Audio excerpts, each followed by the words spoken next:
Yung kung aking katekismo ay dadaan ko lang sa kanta.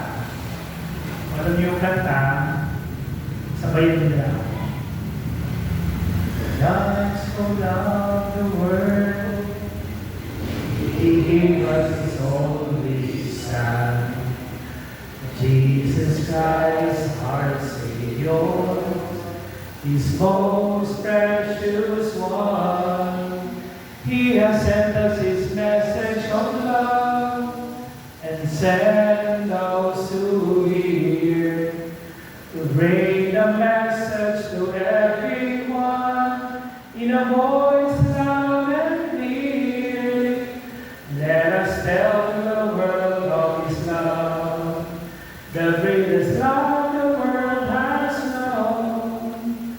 Search the world for those who have walked astray, and lead them home. Fill the world's darkest corners with His light from above. Walk every step, every mile, every road, and tell the world of His love. Yun po ay isang napakasikat na kanta ng si Pope John Paul II dito sa bansang Pilipinas. Isa po ito sa napakagandang awitin sapagkat ito yung mensahe ng ating Ebanghelyo ngayong darating na linggo.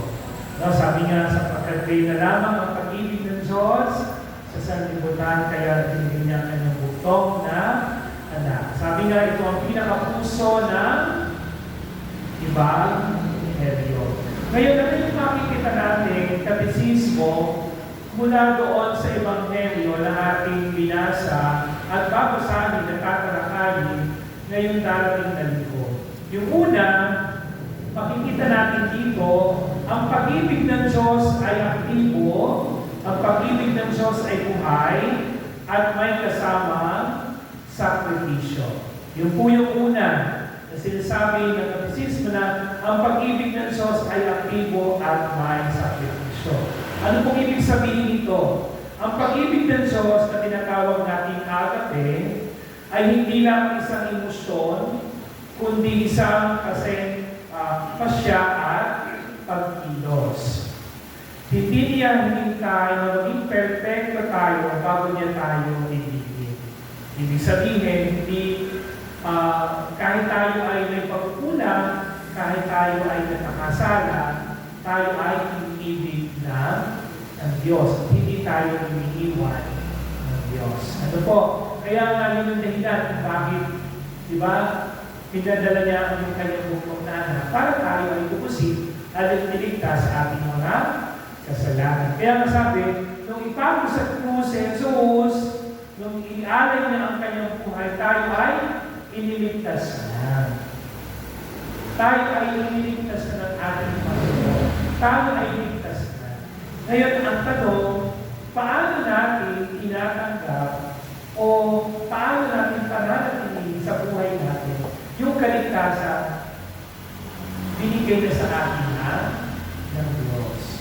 No? Sige, mamaya sasagutin natin yan. Ano yung sinasabi na ang pag-ibig ng Diyos ay aktibo at may sakripisyo? Ang sukdulan ng pag-ibig na ito ay ang pagbibigay ng kanyang tanging anak na si Jesus sa krus. Ipinakita nito ang handang ibigay ng Diyos ang lahat para sa ating kaligtasan. Handang ibigay ng Diyos ang lahat para sa ating kaligtasan.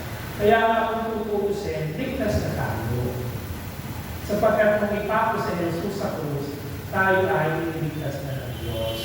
Ngunit hindi sapat na sabihin natin ligtas tayo, kasi ang tanong na, paano natin pananatili yung kaligtasan na binigay sa atin ng Diyos? Minsan, hindi natin pwede sabihin, ay sige, ligtas sa pala, hindi gagawa na lang ako na masama. Gagawa na lang ako na hindi ka nais-nais sa kalooban ng Diyos. Mali. No? Kaya nga sabi, paano natin gagawin yung bahagi natin, yung part natin, para mapanatili yung kaligtasan bigay ng ating Panginoon sa Kristo. Yun po yung una. Ang pag-ibig ng Diyos ay aktibo, ang pag-ibig ng Diyos ay buhay, at ang pag-ibig ng Diyos ay may sakripisyo. Which is tayo din naman, bilang mga Katoliko, bilang mga lingkod ng Diyos, bilang mga magulang, kung tayo ay yung ating pagmamahal sa ating pamilya, sa ating mga anak, sa ating ministry na kinabibilan, ay talagang may kasama sakripisyo. Kasi kung hindi natin sasama ng sakripisyo, eh di matagal na tayo sa ministry na wala tayo sa ating ministry. No? Kung tayo hindi natin sasamahan ng sakripisyo, yung pag-ibig, pagmamahal sa ating pamilya, ay di malamang wala na tayo sa ating pamilya. No? Yung ating pamilya asawa, yung ating pamilya ay bahay, yung ating pamilya anak, lahat yung may kasama sa sakripisyo. Even naman sa mga estudyante, di ba? Kinakailangan natin yung sakripisyo.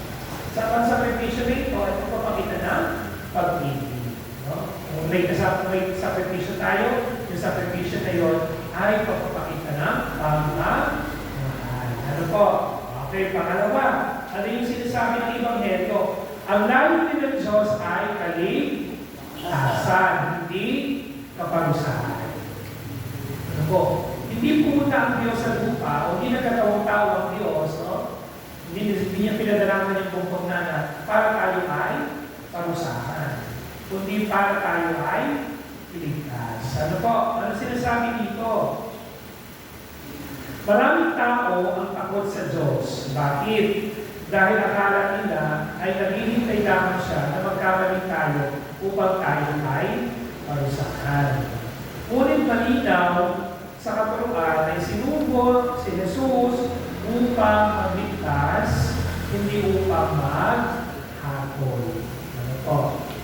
Kaya nga ang Diyos ay puno ng awa at habag. Ang kanyang pangarap para sa bawat tao ay ang buhay na wala hanggan. Isang buhay na puspos ng kapayapaan at pakikiisa sa Kanya. Na nagsisimula ngayon at magpapatuloy sa langit. Kaya tandaan po natin, ang layunin ng Diyos, kaya siya ay naririto, no? Itindala ng kanyang bungkol na para sa ating kaligtasan, hindi upang magparusa. Pangatlo, ano yung mensahe ng Ebanghelyo ayon sa katisismo? Ang pananampalataya ay isang pasya at isang pagtugon. Ang pananampalataya ay isang pasya at pagtugon. Ano kung ibig sabihin nito? Paano natin natatanggap ang regalo ng kaligtasan? Sa pamamagitan ng pananampalataya, ang pananampalataya ay hindi basta paniniwala na may Diyos, kundi buong pusong pagtitiwala at pagsunod sa Kanya. Ano po? Hindi sapat na tayo ay naniniwala na. Alam natin na may isang Diyos. Alam natin na tayo dapat magsimba. Alam natin na tayo dapat hindi na magsimba. Pero hindi sapat yun. Na alam lang natin. Ano sinasabi ng katisismo? Na dapat ay mayroong buong pusong pagtitiwala at pagsunod sa Kanya. Diba? Dami natin mga inaaral, daming tinuturo sa atin. Dapat sinasabi na hindi lang theory, hindi lang doktrina na alam natin. Kung alam na natin yung doktrina o yung theory na tinuturo ng simbahan, ano dapat natin gawin? Isa buhay. Kaya nga handang sumunod at may buong pagtitiwala. Ang Diyos ay hindi nagpapadala ng tao sa impyerno. Sinasabi dito, ang Diyos ay hindi nagpapadala ng tao sa impyerno dahil sa galit. Ang tao mismo ang humahatol sa kanyang sarili kapag kinanggahan niya ang liwanag at pag-ibig ng Diyos. Kaya ano sabi ni Kuya Rini kanina, ang tao ay binigyan ng kalayaan na umili, yung free will. No? Hindi sinabi, dapat ganito, dapat gano'n. Meron tayong kalayaan. Ngayon na tanong, paano natin gagamitin yung kalayaan na ibinigay sa atin ng Diyos? Ano po? Kaya nga sinasabi, no? Ang tao mismo ang humahatol sa kanyang sarili kapag pinanggihan niya ang liwanag at pag-ibig ng Diyos. Ang hindi sumasampalataya ay pinipiling mamuhay na hiwalay sa Diyos. At ang ganap ng pagkahiwalay sa Diyos ang siyang tunay na kapahamakan. Ano po? Yung paglayo natin sa Diyos. Kaya nga, di ba, sabi ng Irene, dapat yung free will na ibinigay sa atin, yung kalayaang pumili, dapat ay ginagamit natin na tama. Ano po, na naayon sa kalooban ng Diyos. Kaya nga sinasabi, ang pananampalataya ay araw-araw na pagpili. No? Yung pagsunod natin sa Diyos ay araw-araw na pagpili. No? Kung saan ay yung kalayaan na ipinigay sa atin ng Diyos upang tayo ay pumili, ay piliin natin yung landas o yung daan tungo sa ating kaligtasan. Kaya nga sabi, dapat yung free will hindi natin inaabuso. Dapat yung kaliyahan ibinigay sa atin ng Diyos ay maingat natin ginagamit at maingat natin pinag-iilayan. No? At yun naman yung kaliyahan na yun natin sinasabi, hinihinakit natin ang awa at grasya ng Diyos. Ano po? Yan po yung tatlong bagay na ayon sa katekismo na makikita natin sa Ebanghelyo kay darating na ito.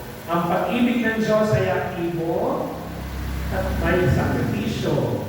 Ang layunin ng Diyos ay kaligtasan, hindi magparusa. At ang pananampalataya ay isang pasya at isang pagtugon. Ano po? Kaya nga ang sabi, bilang gabay sa ating pang-araw-araw na buhay, tanggapin ang pag-ibig ng Diyos. Yun po yung una. Pangalawa, maging saksi ng kanyang pag-ibig. At pangatlo, pumili na sa araw-araw ng buhay natin. No? Yung pananampalataya sa ating kanina ay isang araw-araw na pag-ibig. Pumili ng buhay na ayon sa kalooban ng Diyos. Sumasampalataya na pumili ng mabuti sa liwanag at sa Diyos. Ano po? Okay. Yun po yung nais ipahatid sa atin. Ang katekismo ngayong araw. Minutong ito sa ating mga pagbasa. Kaya nga po, kung titignan natin yung first reading, gospel, second reading, and that, yung second reading and gospel. Isa lang naman po, kaya nasabi buod ng Ebanghelyo. Ito tungkol sa pag-ibig. Ano po? Kaya, piliin natin, no? Gamitin natin ang kalilangan sa atin. Salamat.